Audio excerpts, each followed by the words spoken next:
faithfully delivering value, exploring great books from around the world. Hi, this is Sally's Book Talk.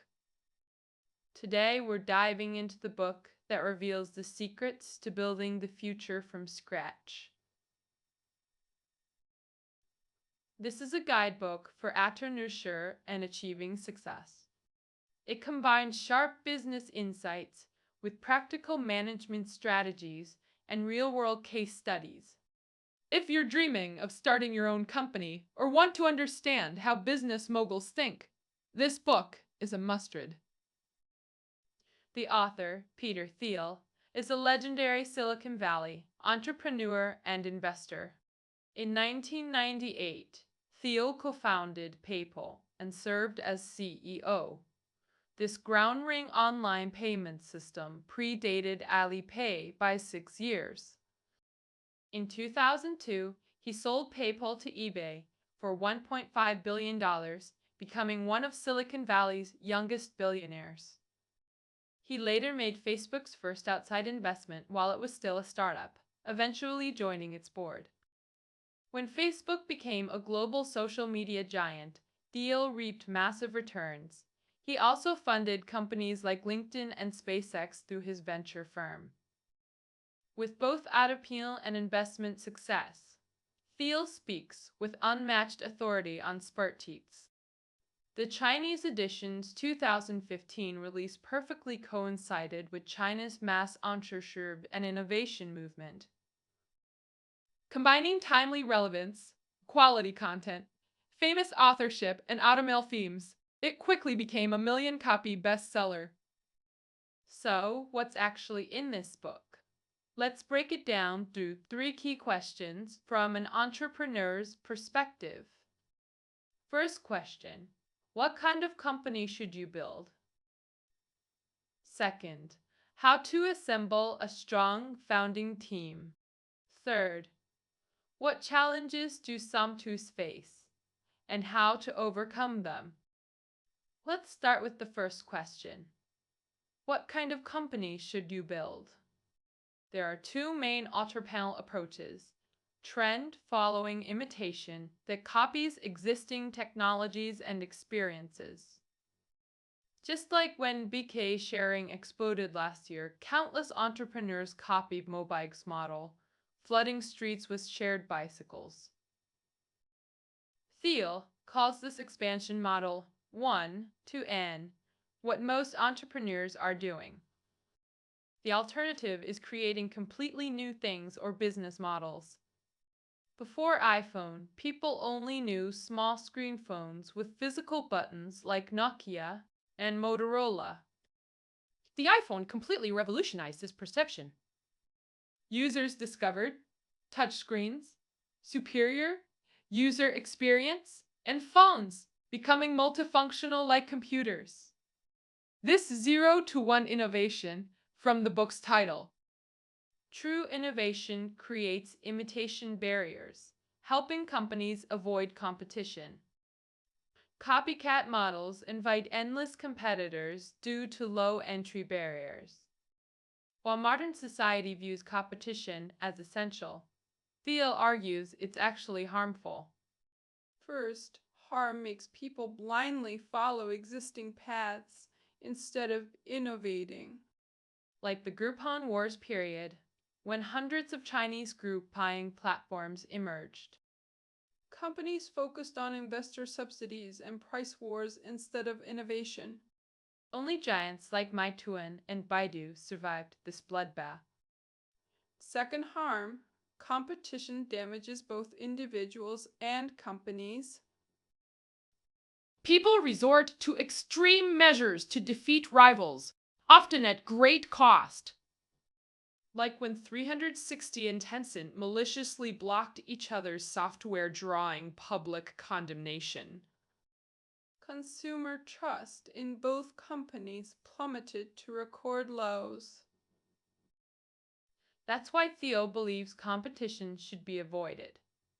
Smart players focus on innovation to build technical moats and maximize profits. Technical barriers also create significant competitive advantages for companies. Global giants like Google, Apple, and Facebook all benefit from strong technical barriers. These companies enjoy four key advantages.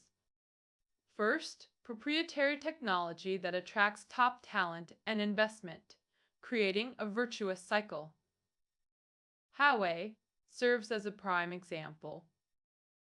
In 2017, Huawei's revenue was nearly 6 times that of Xiaomi. Their annual report revealed staggering R&D investment of 89.7 billion Chinese yuan in that year. With over 10,000 PhDs on staff, Huawei holds 30,000 plus patents maintaining its telecom leadership. Second advantage, network effects. Development. Network effects mean products become more valuable as more people use them. Social platforms like Facebook and WeChat demonstrate this perfectly. If all your friends use these platforms, you're forced to join or miss out. Third advantage, economies of scale. Large-scale operations reduce per unit costs while increasing profits. Take Microsoft Office, development costs remain fixed while serving billions of users. This dramatically lowers average cost per user. Fourth advantage, strong brand recognition that deters competitors. Beyond these advantages, true innovators also win investor confidence more easily. Top investors apply the power law principle when making investment decisions. So what is the power law?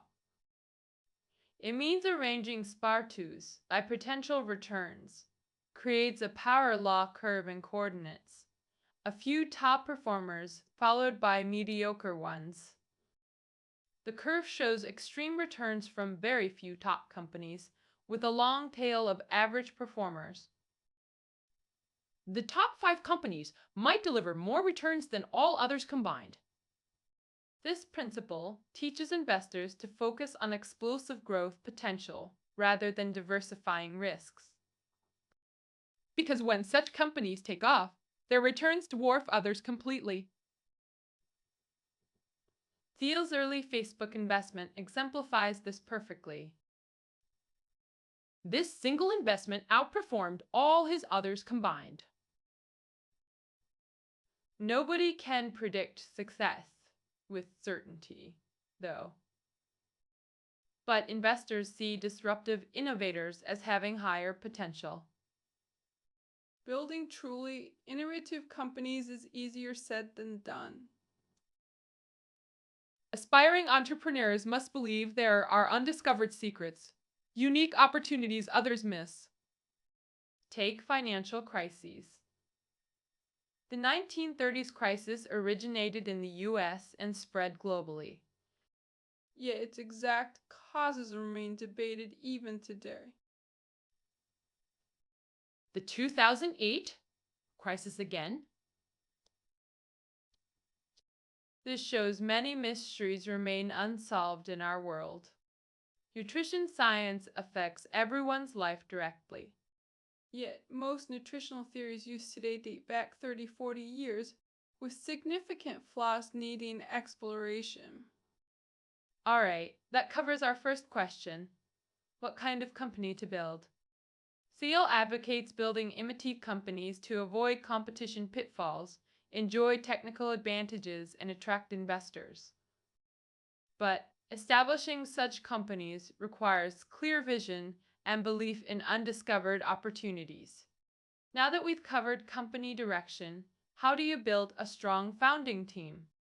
This brings us to our second key question. Like building a house requires strong foundations, Spites need solid groundwork from day one. Thiel emphasizes this crucial point. Startups with flawed foundations are beyond rescue, according to his philosophy. He proposes Thiel's law with 4 principles. First, find the right co-founders, like choosing life partners. Good partnerships create lasting value. Bad ones can be disastrous. Choose carefully. Evaluate complementary skills, personality fit, and raw talent in potential partners. Thiel particularly advises tolerance for brilliant yet eccentric founders. Spy test needs some mad geniuses. While unconventional and difficult, these visionaries can achieve extraordinary success. Steve Jobs serves as the prime example. Young Jobs walked barefoot, neglected hygiene, and clashed violently with Apple's CEO until being ousted. Ironically, his replacement nearly bankrupted Apple. Jobs' eventual return led to Apple's miraculous revival and global dominance.